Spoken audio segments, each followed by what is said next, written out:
Are you also tired of one-size-fits-all weight loss plans? Meet Noom, the personalized solution that meets you where you are. Noom is able to understand your unique needs, from dietary restrictions to medical concerns. Unlike restrictive programs, Noom embraces your lifestyle and choices. Discover a sustainable approach to weight loss, tailored just for you. Honestly, Noom felt like it was made for me. It's not just about what I eat, it's about understanding why. With Noom, I've learned so much about myself and built healthier habits that stick. It's all about progress, not perfection. Say goodbye to restrictive diets and experience the Noom app for yourself with personalized lessons and expert coaching. Noom's psychology and biology-based approach has helped over 5.2 million people achieve their goals. Stay focused on what's important to you with Noom's psychology and biology-based approach. Sign up for your trial today at Noom.com. That's Noom.com. And check out Noom's first ever cookbook, The Noom Kitchen, for 100 healthy and delicious recipes to promote better living. Available to buy now wherever books are sold. You love podcasts, the stories, the laughs, the unexpected turns. But when this episode ends, the silence starts. Not anymore. Audiobooks.com turns that silence into your next great adventure. With over 450,000 titles, from bestsellers to hidden gems, your love for listening just found its new best friend. And because you already know the joy of audio, we're giving you 3 free audiobooks to start your journey. Imagine your favorite podcast, now with unlimited episodes. That's audiobooks.com. Keep the story going. Sign up for your free trial at audiobooks.com/podcastfree today. Because for podcast lovers like you, the end of an episode is just the beginning. That's audiobooks.com/podcastfree.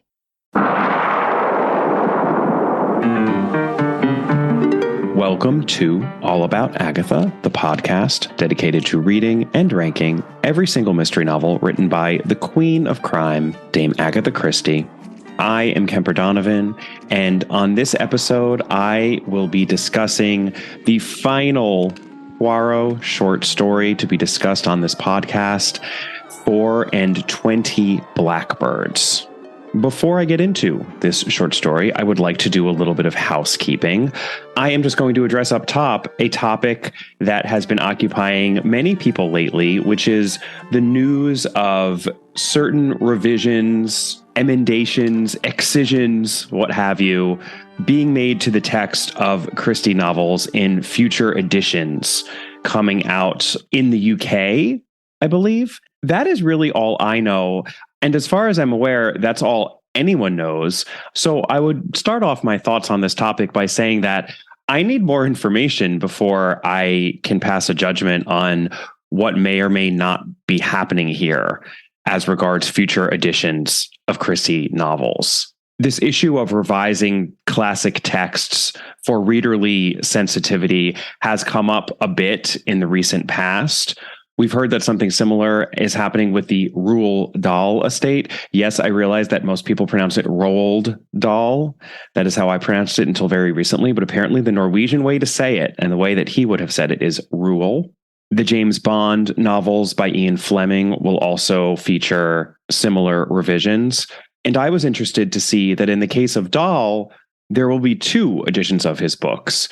The so-called classic editions that don't have any of these edits for sensitivity, and then editions that do. I also think it's quite important that in the case of the Ian Fleming novels, there's going to be a disclaimer at the front of these new editions stating that they have been edited for sensitivity. If either or both of those things is happening as regards the Christie novels, I think that affects my stance on what may or may not be happening here. For me, it would mitigate a lot of the potential issues of these sorts of sensitivity edits. And look, I know that many of you listening to me right now are horrified by the prospect of these edits. It feels like censorship to you, and you want none of it. I completely understand that position. In some ways, I share that position. I spoke a little bit about this on Twitter, actually, but I have no intention of reading these revised editions other than once to see what was edited out, because of course I would be very curious to see what was deemed offensive or out of date enough to remove from these texts. I'd love to see if it matches up with those depictions stuck in their time that Catherine Brobeck and I so diligently pointed out as we were discussing each and every one of these novels. But when I read Agatha Christie, I want to read every word that Christie herself intended to put in these books. I don't want to read them through the filter of an editor after the fact, trying to guess what may or may not upset a person. Be that as it may, I also don't want to be dismissive of readerly sensitivities. It was very important to both me and Catherine as we began this project of reviewing everything Agatha Christie wrote, that we acknowledge the jarring and sometimes painful experience of reading these texts and coming across opinions and views, sometimes in the mouths of characters, sometimes not, that may be depicted in a way that feels out of step with 21st century mores. Since this is a podcast that is being created and broadcast in the 21st century. So this is a real issue, and I don't want to condemn out of hand the attempt to address that issue on the part of Christie's modern day publishers. I am sure, I know that it comes from a good place. And I can hear many of you saying, yes, censorship often does come from a good place and it is well-intentioned. But the issue is once you start going there, once you start actually altering the text and fiddling with things, where does it end? And I've heard that phrase a lot as people have been discussing this issue online and elsewhere. Where does it end? Where does it end? Well, just because you start doing something doesn't mean you can't end it. And there's never going to be universal agreement on where these sorts of edits should end. But I think it is possible to make a principled decision as to, well, we're going to end here. We're going to delete certain words and short phrases, etc., that may jar, but we're not, for example, going to address the issue of Agatha Christie's or the characters in Agatha Christie's novels seeming preference for blood relations over adoptive relations. I have talked so much about this on the podcast. That is the viewpoint that I have consistently found it the hardest to digest. Rereading these novels as closely as I have, I would not want an editor to attempt to address and correct, I'm using air quotes there, this viewpoint in the texts. It would basically mean the death of Ordeal by Innocence, the novel.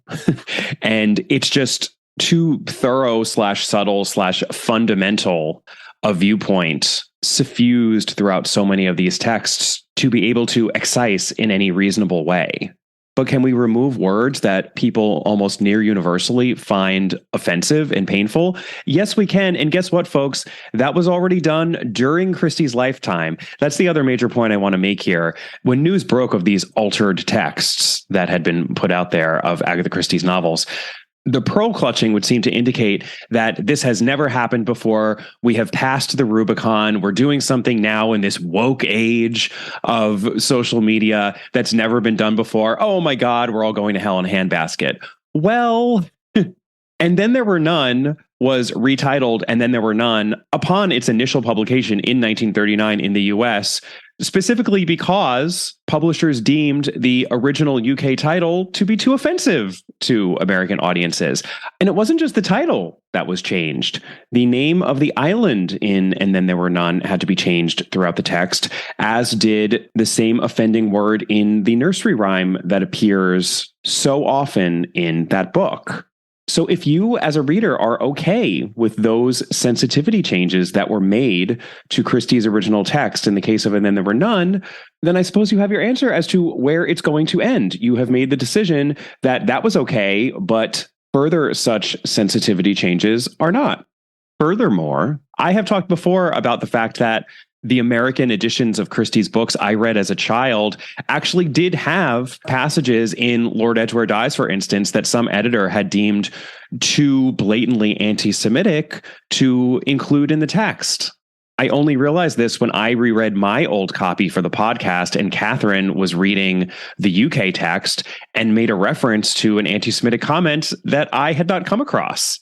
I then very swiftly moved to the UK texts myself, but that means I was brought up on Baudelaireized Christie, and look where I am today. So I'm not sure that the overweening consternation that so many have brought to this topic is justified. I think this is a hot topic of the day. The fact that there are some people who have certain sensitivities they believe strongly should be addressed, and there are other people who believe just as strongly that those sensitivities should not be addressed. This is something that we have been talking about ad nauseum for a couple of years now in a very heated and concentrated way, especially on social media. So that is the crucible into which this news of revised Christie texts was presented to us in the last couple of weeks. I think it's a complicated topic. I think we don't have all the information yet as to what the deal is with the Christie texts specifically. And I look forward to learning more and continuing to discuss this issue for many months and years to come. My great hope is that at the very least, there will be future editions printed of Christie's unedited texts, because we can't overstate the value of having those unedited texts to consult as scholars, fans, readers, and historians. I've talked so much about how Christie gives such an excellent sense of place and setting in her books, how she really did change with the times, contrary to some popular belief, and how well she evokes England of the 20s and the 1940s, just after World War II, and the late 1960s, et cetera, et cetera. I mentioned this in my Twitter screed on the topic, but having been forced to grapple with the viewpoint I came across so many times in Christie's novels of blood relations being superior to non-blood relations was quite instructive for me as a reader, as a scholar of Christie, and just as a person living my life. So I am incredibly grateful that I was able to grapple with those difficult passages. And for that reason, I really would encourage other readers of Christie to do the same, to seek out rather than shy away from that which makes them uncomfortable. But that encouragement really does come with a healthy dose of humility. That was my experience grappling with those difficult passages. And other readers, particularly more casual readers, people who are not reading Christie for purposes of scholarship or criticism, may not want or need to do the same sort of grappling when they're reading an Agatha Christie mystery. And while I'm still not sure that altering Christie's texts is the best way to address those sorts of readerly challenges, I'm certainly not ready to dismiss the challenges themselves or to condemn the attempt to address those challenges. So in conclusion, much more to come, as there always is where Agatha Christie is concerned on this podcast. All right, I have one more housekeeping item. This will be much quicker. Have no fear. I read out a message from a listener a few episodes back, picking up on a potential plot hole in Curtain. So if you have not yet read Curtain by Agatha Christie, please fast forward a minute or two. The issue had to do with whether or not a fatal gunshot would have been heard inside a house, inside Styles specifically. That listener thought that Agatha Christie may have forgotten about the loudness of a gunshot, which would make the lack of awareness of said gunshot pretty hard to swallow in that book. So a fairly significant plot hole when you come to think of it, which is why I brought it up in the first place. And I encouraged other listeners to get back to me if they could defend Christie, because I always love defending Agatha Christie, always want to give her the benefit of the doubt. And one of you came through. Here's what you had to say. Hello, Kemper. I hope this finds you well. I have now caught up on your lovely podcast and Poirot's last case, so I am sending a quick response to a listener's query on why no one heard the gunshot when Poirot killed Norton. I think the noise of the gunshot was lost amongst the sound of the storm.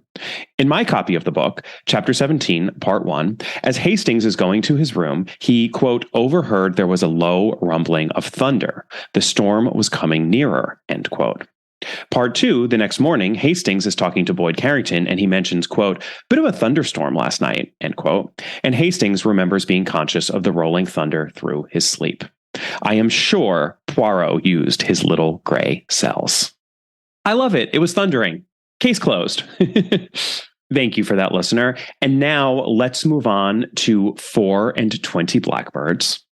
The title of this short story, of course, comes from the opening stanzas of the English nursery rhyme Sing a Song of Sixpence, which Christie mined over her career for 2 other titles, the short story Sing a Song of Sixpence and the full-length novel A Pocket Full of Rye.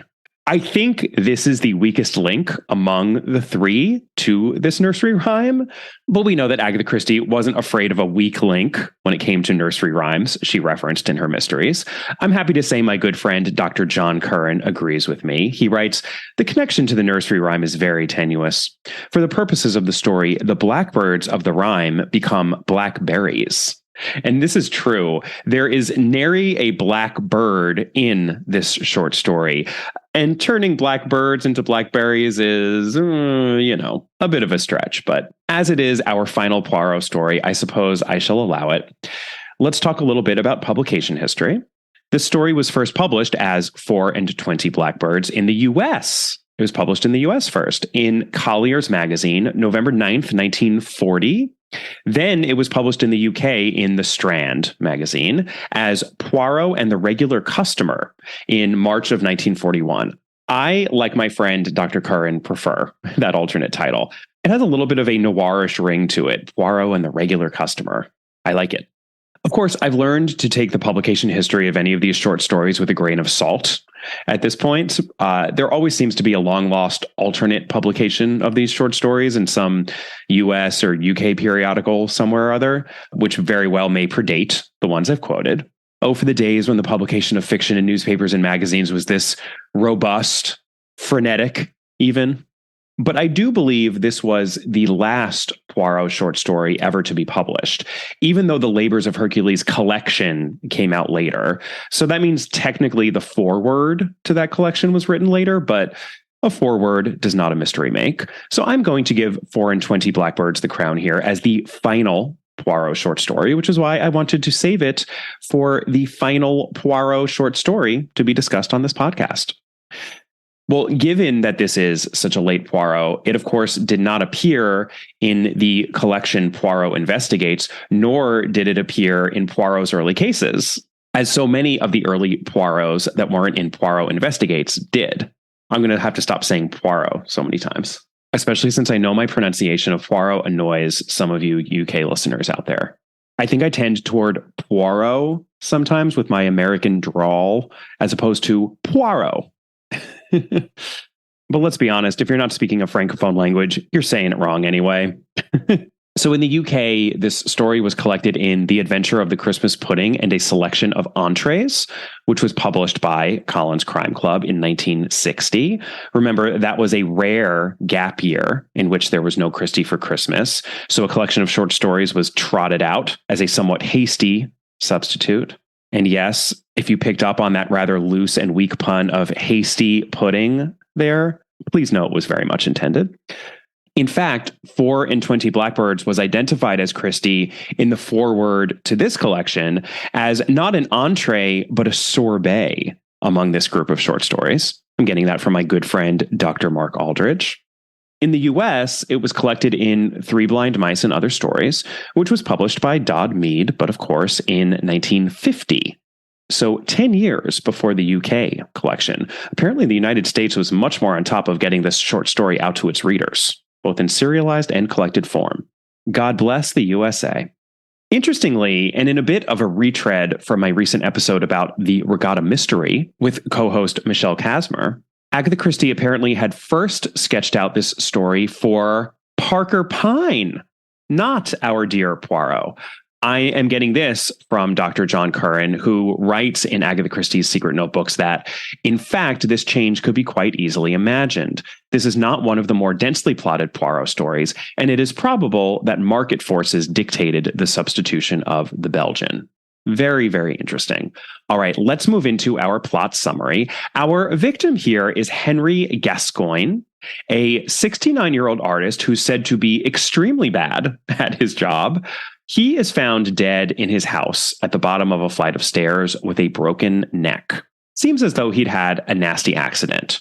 Or did someone push him?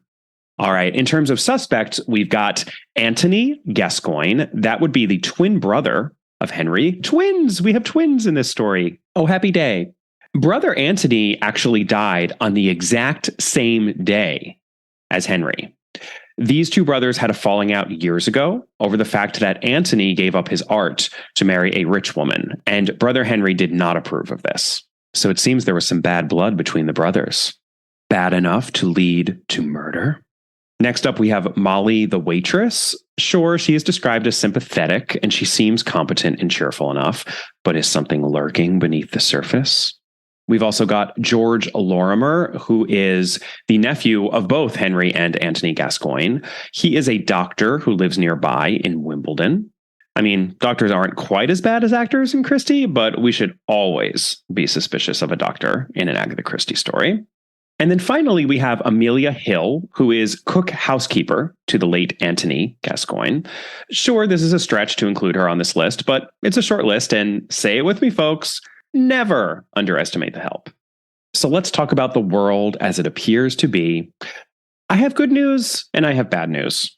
I'll start with the bad news. Since this is a late Poirot short story, we have no Hastings here. That's the bad news. But the good news? We have a sort of Hastings stand-in that Poirot does a ton of socializing with one Henry Bonington, a friend of his who we meet at the opening of the story, while he and Poirot are sitting down to a cozy meal at the Gallant Endeavour in the King's Road in Chelsea. That is the name of the restaurant. Gallant Endeavour. Great name for a restaurant. And Mr. Bonington is a big fan of this place. Maybe its biggest fan. As Christie writes, Mr. Bonington was fond of the Gallant Endeavour. He liked the leisurely atmosphere. He liked the food, which was plain and English and not a lot of made-up messes. He liked to tell people who dined with him there just exactly where Augustus John had been wont to sit and draw their attention to the famous artists' names in the visitor's book. Mr. Bonington was himself the least artistic of men, but he took a certain pride in the artistic activities of others. I actually did a little bit of online sleuthing to see if the Gallant Endeavour restaurant was a real place. It's not. It's entirely fictional, but there was this restaurant called the Blue Cockatoo, another fantastic name for a restaurant, which was in Chelsea. Apparently, it was England's first bistro, and it was very popular with artists, including Augustus John. So perhaps the Gallant Endeavour is Agatha Christie's fictional depiction of the Blue Cockatoo, which she herself may have eaten at. Sadly, the restaurant no longer exists, but if anyone knows for sure that this is the restaurant Agatha Christie was referencing, or if there's another restaurant she may have been referencing, I would love to hear it. allaboutthedame@gmail.com. Please just fill up my inbox, listeners. You always do, and I really love it, so keep those emails coming. And doesn't it make sense that Mr. Parker Pine, heart specialist, would be dining in such an establishment and with such a companion? I can so easily see this opening up as a Parker Pine short story. And I think Christie inserts Poirot quite well into the story, but it's really interesting to read this one knowing that it was intended at one point to be a Parker Pine short story. So we've got lots of artistic vibes going on here in the Gallant Endeavour, which makes sense since Chelsea has long been renowned as a haunt for artists, or perhaps I should say artistes. By the way, if you're like me, you had to look up the name Augustus John. I had no idea who that was. He was a Welsh painter whose portraits later in his career became very well known. Here's just a partial list of people who sat for him. Thomas Hardy, W.B. Yeats, Tallulah Bankhead, George Bernard Shaw, and Dylan Thomas. I will come back to Dylan Thomas and Augustus John when we get to the Suchet adaptation, so stay tuned. I also couldn't help reflecting on the fact that this isn't the only story to open up on a Chelsea eatery where something strange happens. So let's just take a moment to appreciate how much Christie changed with the times when she set her opening scene of The Pale Horse in a groovy, swinging 60s Chelsea cafe. I'm happy to report no one's hair gets ripped out in the course of a fight while Poirot dines in Chelsea with Mr. Bonington. But something odd does happen. First off, Mr. Bonington goes on a weird extended diatribe about how good their waitress is. Apparently, she's a former model for artists who, now that she waits tables, prides herself on remembering her customers' likes and dislikes in the way of food. Mr. Bonington is in awe of her because women are very unsound on food as a rule. There's many a woman, if she goes out with a fellow she fancies, won't even notice what she eats. She'll just order the first thing she sees. Poirot shares his horror with Bonington over this, while noting that men aren't always much better, to which Bonington replies, "To hear some of these young fellows talk, you'd think no man had a right to be alive after 60. From the way they go on, you'd wonder more of them didn't help their elderly relations out of the world." Interesting choice of words. Poirot responds predictably that perhaps they do, and Mr. Bonington then begins to rage against how messy the world is and how all this fine language, that's the phrase he uses, conceals the mess. Quoting him now, "Like a highly flavored sauce concealing the fact that the fish underneath it is none of the best. Give me an honest fillet of sole and no messy sauce over it." Okay. Though can't you practically hear people saying the same thing today? On Twitter, for instance, there really is nothing new under the sun. And just at that moment, the waitress Molly puts an unadorned fillet of sole in front of Mr. Bonington, who comments that she knows just what he likes. And she says she should, since gentlemen never vary their order, whereas ladies constantly do. The fact that Mr. Bonington takes this as proof that women are unsound as to food tells you all you need to know about Mr. Bonington. The chatty Bonington then makes note of this odd-looking old fellow with a beard who he later calls Old Father Time. This man occupies a table in the corner and has been coming to the gallant endeavor on Tuesday and Thursday evenings for nearly 10 years. Yet no one knows his name or where he lives or what his business is. Molly informs them that Old Father Time actually got weirder recently in that he came to eat at the restaurant last week on a Monday. Horror of horrors. Even curiouser, his order wasn't in line with what he usually ate. Per Molly, he never could bear suet pudding or blackberries, and I've never known him take thick soup. But on that Monday night, he ordered thick tomato soup, beefsteak and kidney pudding, and blackberry tart. Seemed as though he just didn't notice what he ordered. Poirot finds this fascinating. Bonington theorizes that a doctor told Old Father Time to change his diet, but Poirot reasons that no doctor would tell a man to eat thick soup, steak and kidney pudding, and blackberry tart. Bonington says you'd be surprised. Are we getting the sense Bonington is a man who might not believe science? I was. Anyway, when Poirot presses his friend, Bonington goes on to theorize that perhaps the man was in the grip of some powerful mental emotion. He was so perturbed by it that he literally did not notice what he was ordering or eating. Bonington then laughs and says that Poirot will be telling him next that the man was making up his mind to commit a murder. Poirot does not laugh at this. And we get a bit of suspenseful narration here I may as well read out. This is describing Poirot's state of mind. He has admitted that at that moment he was seriously worried. He claims that he ought then to have had some inkling of what was likely to occur. His friends assure him that such an idea is quite fantastic. We fast forward 3 weeks, at which point Poirot and Bonington meet up again in the tube. That's right, listeners. Apparently, Hercule Poirot rides the tube. Here's what Christie writes. They nodded to each other, swaying about, hanging on to adjacent straps. Then at Piccadilly Circus, there was a general exodus, and they found seats right at the forward end of the car. A peaceful spot, since nobody passed in or out that way. That's better, said Mr. Bonington. Selfish lot, the human race. They won't pass up the car however much you ask them to. I was reminded here of Anthony Cade's nearly identical observation in The Secret of Chimneys of the way people won't let other people sit on public transportation, which he used as proof of the ill-fated nature of a pure democracy. Anyway, Poirot replies to his friend, "What will you? Life is too uncertain." And this non sequitur of a response allows Henry Bonington to bring up Old Father Time from The Gallant Endeavor. It's an incredibly awkward transition.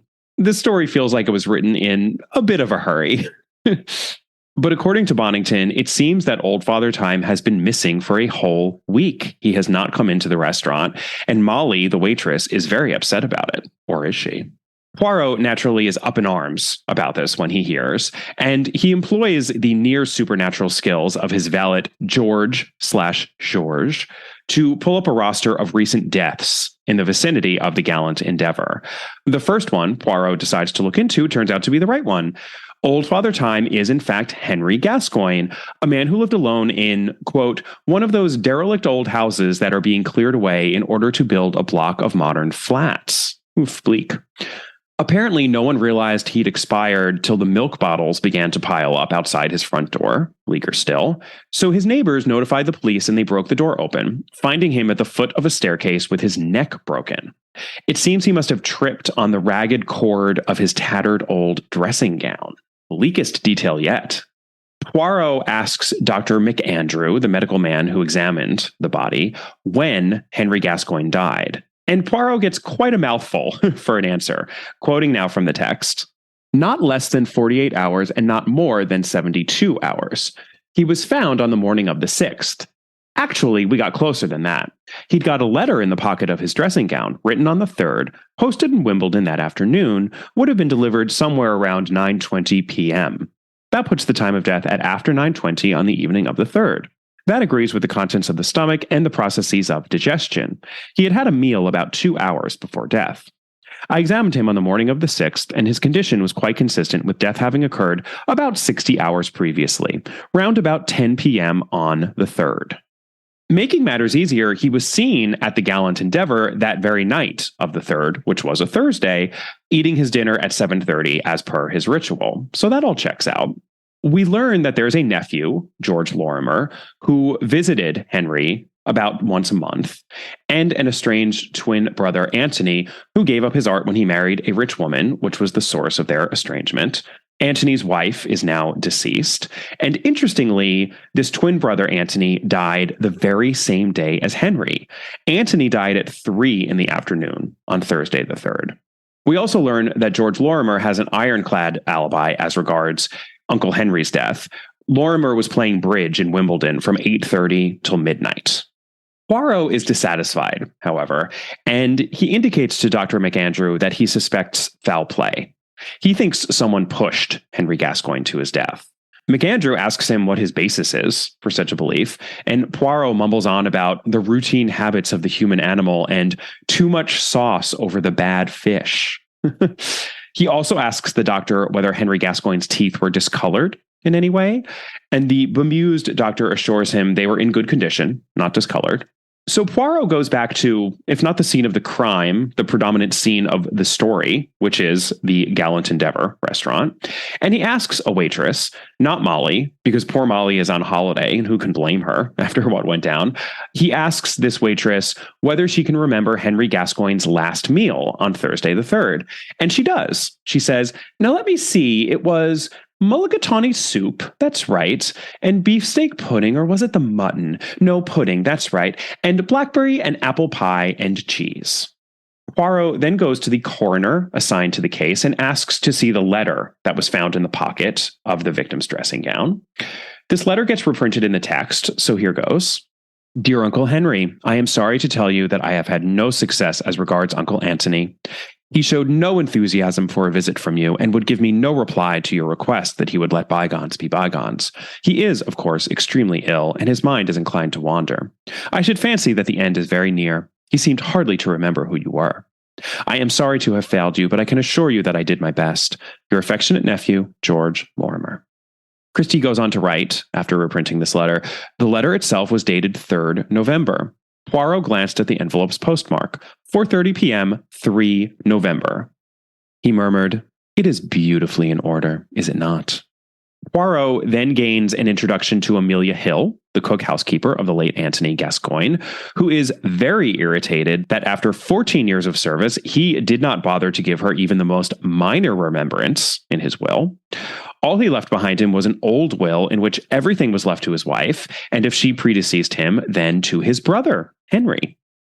And now it is time, the very last time where our dear Monsieur Poirot is concerned, to turn to a bridge of clues to guide us into the world as it actually is. Clue number 1 is a classic. It has to do with timing. You know when such a big deal is made about the time of death, especially in a short story, that it's going to be significant. Henry Gascoigne was said to have died somewhere between the morning of the 3rd and the morning of the 4th. That is the window the doctor gives. Based on that letter that Poirot examined ever so closely, the time of death was ascertained to be approximately 10 in the evening on the 3rd. Our deduction is that we know the time of death somehow has to be more complicated than this. Henry Gascoigne must have died either before 10 p.m. on the 3rd or after. Can we figure out which? Well, we guess we can by moving on to clue number 2. And this is a tiny clue, but I think it's my favorite of the story. Dr. McAndrew said that Henry Gascoigne had had, quote, a meal about 2 hours before death. So a death at 10 p.m. would make sense. We know that he dined at the Gallant Endeavour at 7:30 p.m. But note the wording here. A meal is not necessarily dinner, is it? So our deduction is that there's no way Henry Gascoigne could have died 2 hours after breakfast, since we're told he died between 2 and 3 days after he was found, and he was found presumably quite early in the morning, given the fact that the reason his neighbors had the police break into his house was due to the buildup of milk bottles. Milk bottles come extremely early in the morning. So the meal in question inside Henry Gascoigne's stomach can't have been breakfast, but could Henry Gascoigne perhaps have died 2 hours after lunch? Lunch is a meal too. Clue number 3. Another oldie and a goodie. Let's take a closer look at inheritance. This too gets a mention in this rather short story, so you know it has to be significant, especially since inheritance is so often the key to solving classic puzzle mysteries. By dying at 10 at night on the 3rd, Henry Gascoigne was able to inherit his rich brother Antony's entire estate, since technically Henry died after Antony, who we know died at 3 p.m. the same day. If Henry had died before Antony, then, well, I'm not exactly sure what would have happened. More on that later. But our deduction here is that the establishment of Henry's death after Antony's would mean that whoever might inherit from Henry would have a pretty good motive for murder, because at the time he died, Henry was quite a rich man, having inherited his brother Antony's entire estate. Clue number 4. Fast forward a minute or two if you haven't yet read The Body in the Library. But just as in that novel, we have a teeth clue here, listeners. In short, if the teeth don't match, you must give your head a scratch. Okay, I'm no Johnny Cochran, but what I mean is that you have to give matters another look if the teeth aren't matching up. Poirot asked Dr. McAndrew whether Henry Gascoigne had discolored teeth, and the doctor said most emphatically he did not. Our deduction is that something is amiss here, because how could Henry Gascoigne have eaten blackberries the night that he died, as related to Poirot by that waitress at the Gallant Endeavour, and not have had his teeth stained by those blackberries? Since apparently blackberries function like ink on one's teeth in this story, and Henry Gascoigne wouldn't have yet brushed his teeth for the night or drunk any water or anything like that. We'll talk a little later about Agatha Christie's views on the staining properties of blackberries. Clue number 5. Henry Bonington claims that the reason Henry Gascoigne may have eaten something out of the ordinary was that he was in a crisis of some sort. Our deduction has to do with psychology. You know, Papa Poirot loves his psychology. Because this theory of Bonington's doesn't really ring true, don't we fall back into old habits, especially where something as basic as food is concerned, when we're in a crisis? What could this different order of Henry Gascoigne's, both on that extra Monday and on the last day he ate at the Gallant Endeavour, mean? I'm going to leave that deduction for Monsieur Poirot in The World as It Actually Is. And our final clue, number 6, I am going to file under the audacity of Christie. It's a new categorization of clue, but it's quickly becoming a favorite of mine. Christie is so often so audacious about just giving us the answer in the text, and we skip right on over it until we reread the story and our jaws drop open because we can't believe how stupid we've been as readers. Or unastute, I should say, never stupid. Remember Henry Bonington's comment early on about young men offing their relations over 60? Well, our deduction should be that this story's one young man offed his relation over 60, the 69-year-old Henry Gascoigne. Bonington also joked in that same early scene that next Poirot would be saying that old Father Time was plotting murder. Put those two comments together and we just solved the whole thing. So audacious of Christie. Let's get into the world as it actually is. Poirot heads on over to Wimbledon to see nephew George Lorimer. And during this interview with Mr. Lorimer, Poirot does something that he does extremely well. It's something his good friend Hastings loathes that he does with such ease. Poirot lies. He tells Lorimer that he was visited by an elderly woman who was unhappy about a husband she'd quarreled with many years ago. And this husband was none other than Henry Gascoigne. Poirot even claims she brought along her marriage certificate. And I love this, but in the Wikipedia entry for this story, specifically in the section that is discussing the Suchet adaptation of this story, there's mention made of Henry Gascoigne's wife. Wikipedia says that in the Suchet adaptation, I'm quoting now from Wikipedia, Henry Gascoigne was not married. Unlike in the short story, Poirot mentioned his wife came to London after his death to be present on will reading. I don't think there actually was any will reading mentioned in the text, but this so-called wife is a lie, apparently a convincing enough one to pull the wool over Wikipedia's eyes. I am a Wikipedia addict as much as the next person. I look at Wikipedia all the time. I love it. I think it's actually fantastic. It just has to be used judiciously, prudently, if you will. You simply cannot take anything that you find in Wikipedia at face value. Just pointing that out. Now, back to George Lorimer finding out that his Uncle Henry supposedly had a surviving relative other than himself. Nephew George loses it. Christie writes, his face was now as purple as a plum. And Poirot says, it is too bad, is it not? You have committed murder for nothing. Poirot also adds a little parting shot because we're nearly at the end of this scene. By the way, I see you have been eating blackberry tart again. An unwise habit. Blackberries are said to be full of vitamins, but they may be deadly in other ways. On this occasion, I rather fancy they have helped to put a rope round a man's neck. Your neck, Dr. Lorimer. Okay, so first off, Christie really does have some weird ideas about blackberries, right? Though maybe this was more common in the 1940s. Were blackberries stronger back then? Was it just that people hardly ever brushed their teeth, or perhaps that toothpastes and tooth powders were much weaker than they are now? Are we supposed to believe that George Lorimer during this interview has like black teeth from the blackberries he was just consuming? It's very strange. If anyone has any light to shed on this, please reach out. I would love nothing more than to get a lengthy treatise via email on the staining properties of blackberries. Please send that email over to allaboutthedame@gmail.com. Second, and much more importantly, as Poirot explains to his friend Henry Bonington over dinner sometime later, they're not said to be at the Gallant Endeavour in this final scene, though I certainly pictured them there.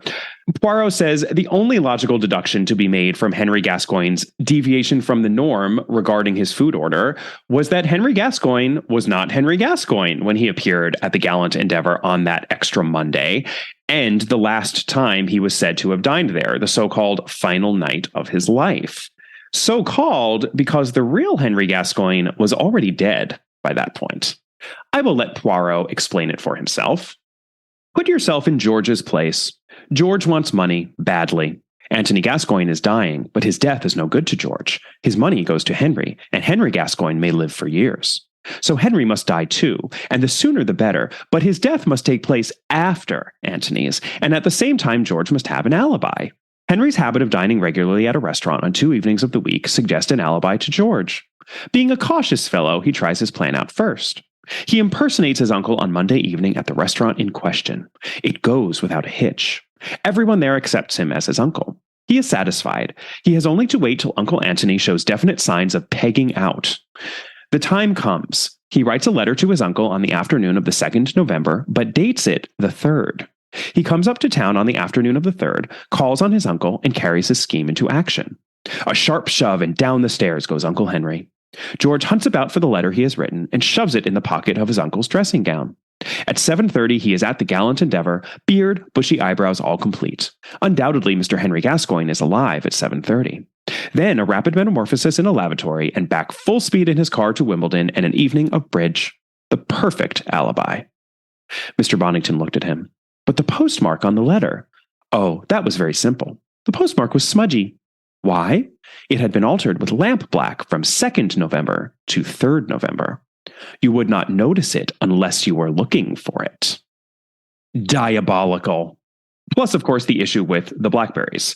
Henry Gascoigne, as examined by Dr. McAndrew, had no discoloration on his teeth, and yet he supposedly had just been eating blackberries. I do also feel duty-bound to tell you that this whole blackberry staining business also involved an extremely uncomfortable allusion to an actor who, quote, blacked himself all over to play Othello.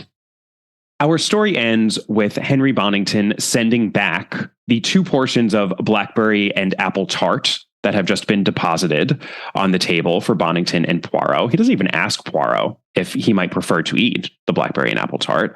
Bonington says, "Take it away. One can't be too careful. Bring me a small helping of sago pudding." Understandable, I suppose. And that is how our final Poirot short story ends.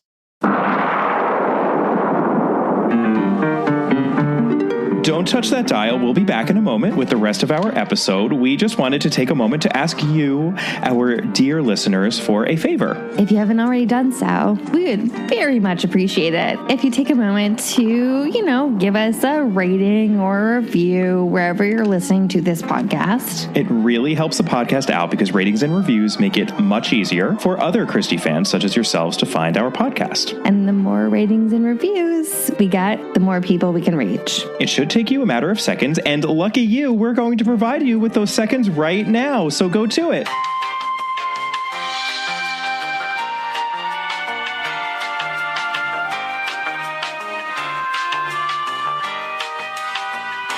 Thank you so much. And now, back to our regularly scheduled programming.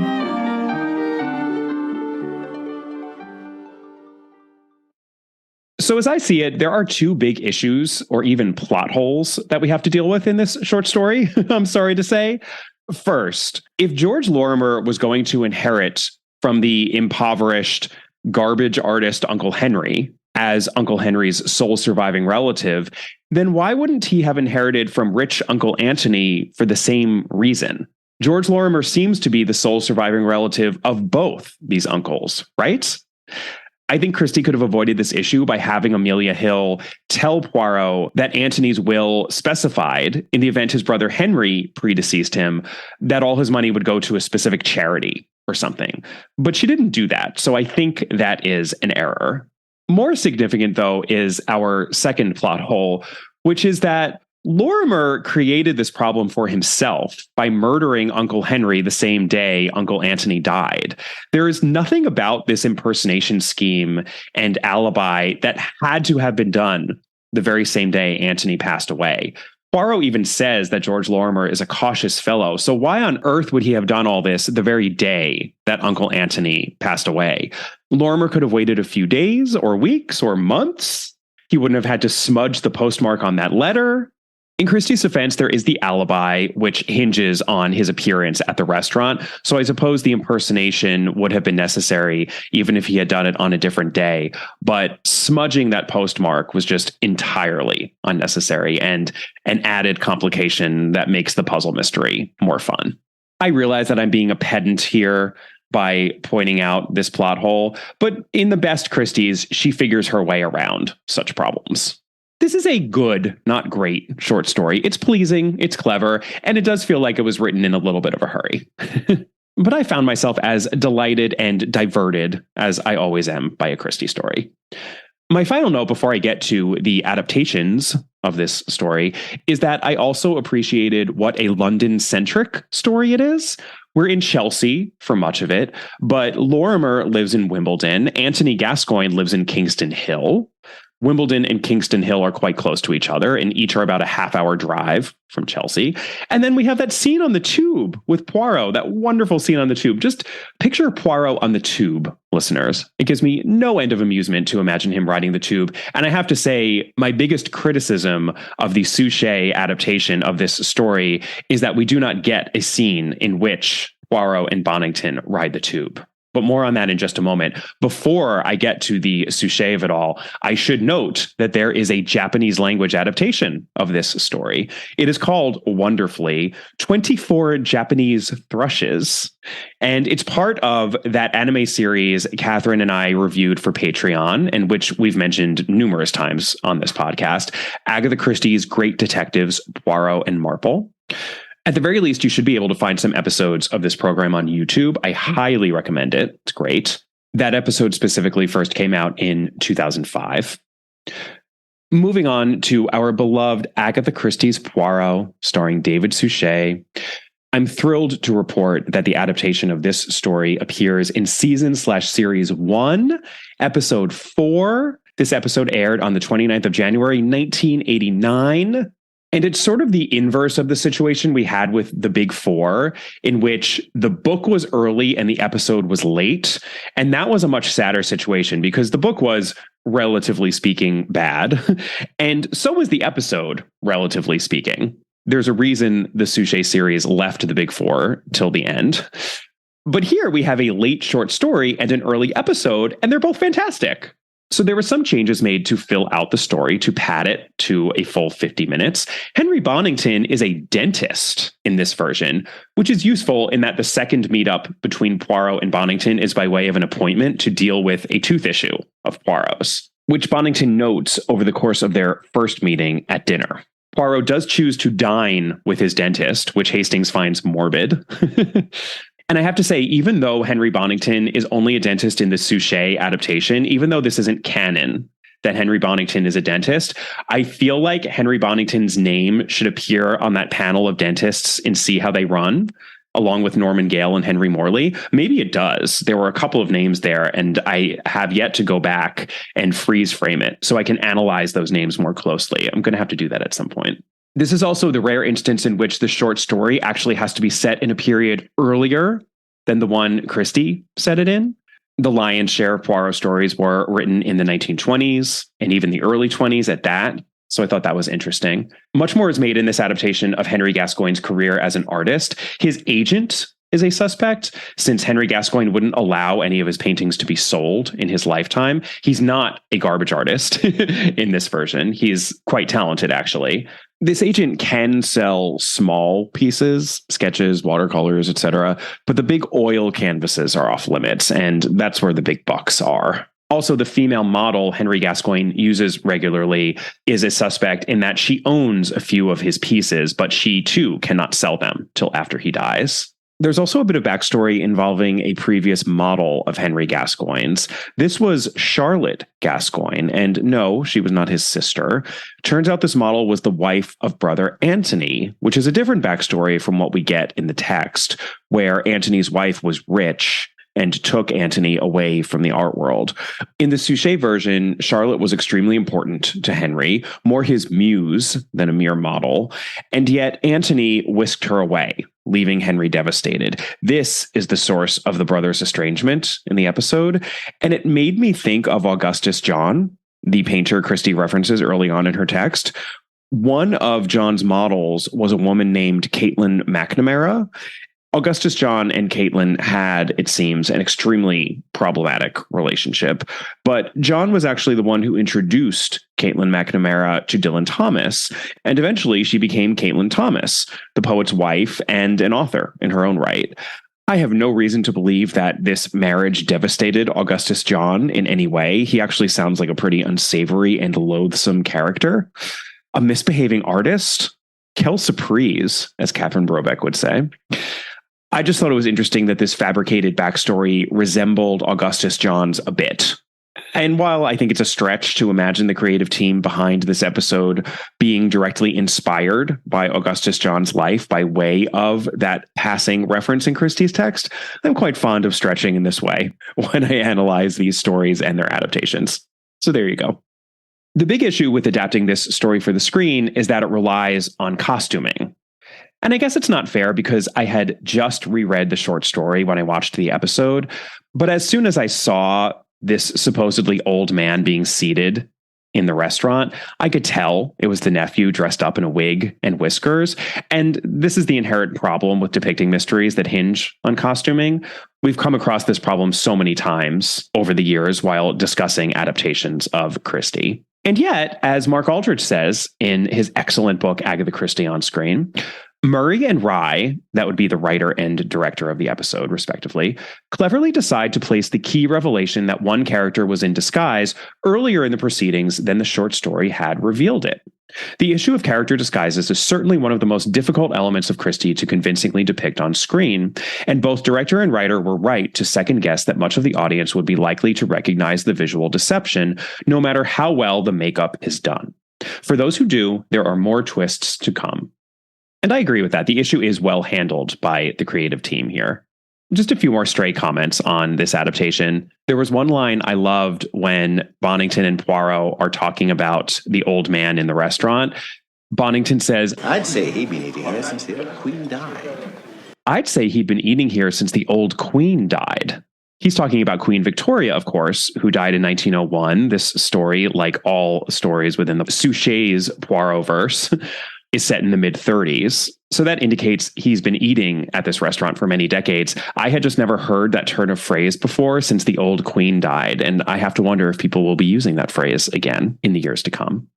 There's a moment where Dulcie Lane, that is the body model of Henry Gascoigne's, she is posing naked for a bunch of other artists, and Poirot is actually the one leering at her. Hastings says, "Steady, Poirot." Well, Hastings, it would certainly take a long stretch of the imagination to see Miss Dulcie Lane in the white wig and the whiskers. Steady, Poirot.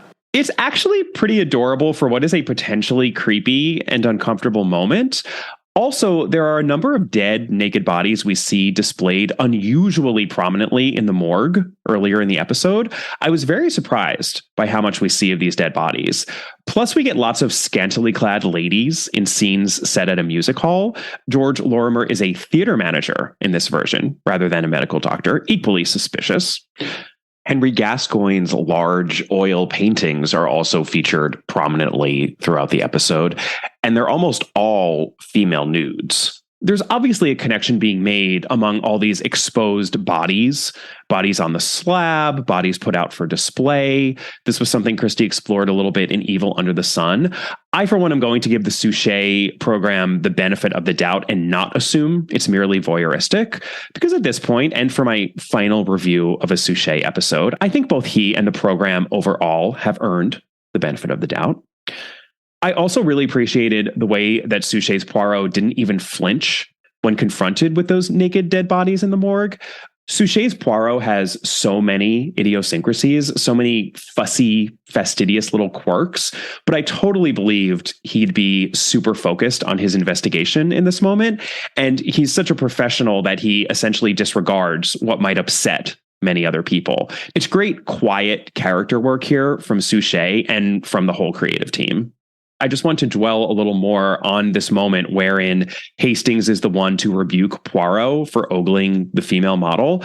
Sure, it's meant to be funny that for once Hastings is the adult rather than Poirot, but this is another great example of the little ways, the minute ways this series rehabilitates the Hastings character from how he appears on the page. Christie's Hastings really is a doofus and a simpleton, though we love him all the same. But Hugh Fraser is doing something a little different here, and I really love it. We also have a moment in which Poirot fibs about knowing the victim, and Hastings very much disapproves of him. This is so faithful to the way the characters interact in other texts. And as I mentioned in my summary, I literally thought about this element of the Poirot-Hastings relationship while reading the story, so I appreciate that it was inserted into this adaptation where Hastings is a character. And then finally, we have this runner involving various characters' appreciation for cricket, which starts reasonably enough with Hastings listening to cricket on the wireless and Poirot railing against the game. R.D.S. Wyatt returns to captain's side and Bill Bowes is preferred to neutral. The team is Walter, Sutcliffe, Hammond, Hendon, Wyatt, The English Ben, enigma. James, Feely, Verity, Farnes, and Bowes. I know not of any other game where even the players are unsure of the rules. It extends into Miss Lemon getting into cricket, whose way into cricket is a little different and quite appropriate for this show because she's listening on the radio to a mystery program featuring A.J. Raffles, a gentleman thief and noted amateur cricket player who was created by E.W. Hornung, the brother-in-law of Arthur Conan Doyle.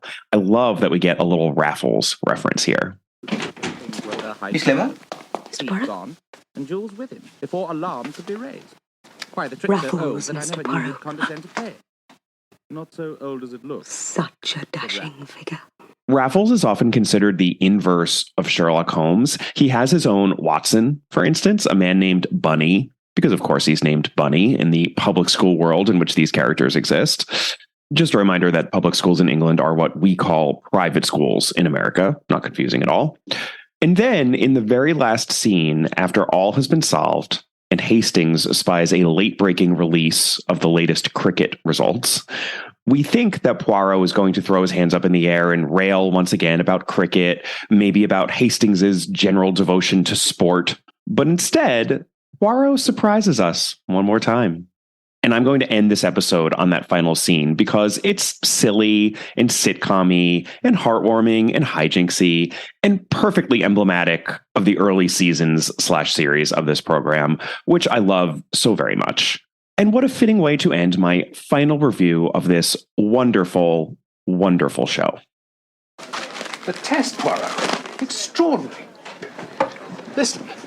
Verity takes 14 wickets for 70 runs on a day when England bowl out Australia twice to win the second test. 6 wickets in the last hour. And after the weekend rains, you are surprised, mon ami? Australians are used to hard pitches. The Lord's wickets would have been decidedly sticky, no? So it's not a day for the stroke play. No, it's a day for the art of spin bowling. And Hedley Verité is the greatest exponent alive. Bowling left arm, the leg breakers to the right-handers. He would have them marching through the long room in no time. He has flight variation, the Chinaman. And the most deadly quicker ball that dips into a Yorker. Oh, yes. On such a day, Monsieur Verité would consider, 14 for 70? A fair haul.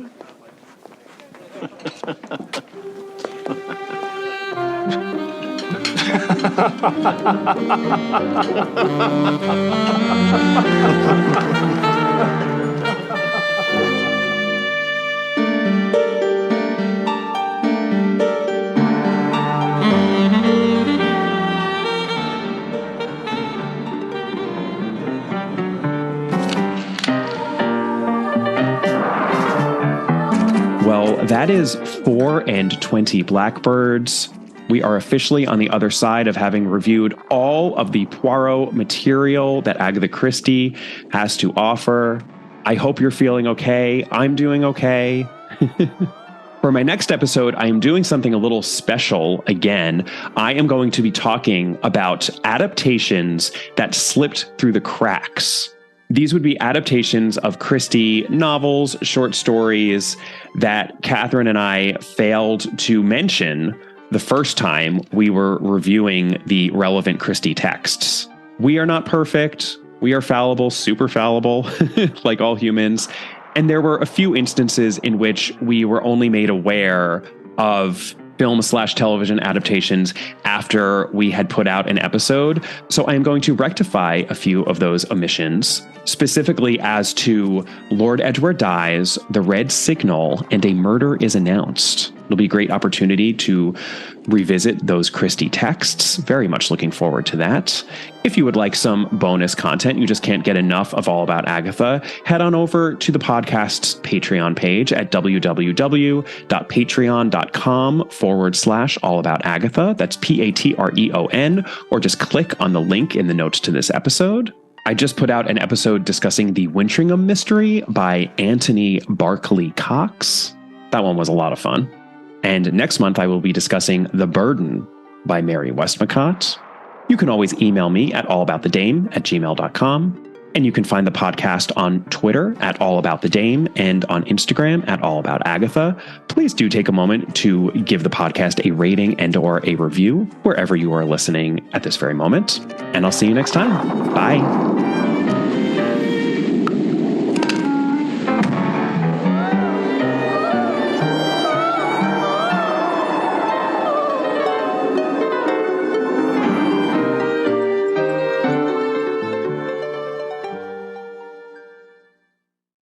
You love podcasts, the stories, the laughs, the unexpected turns.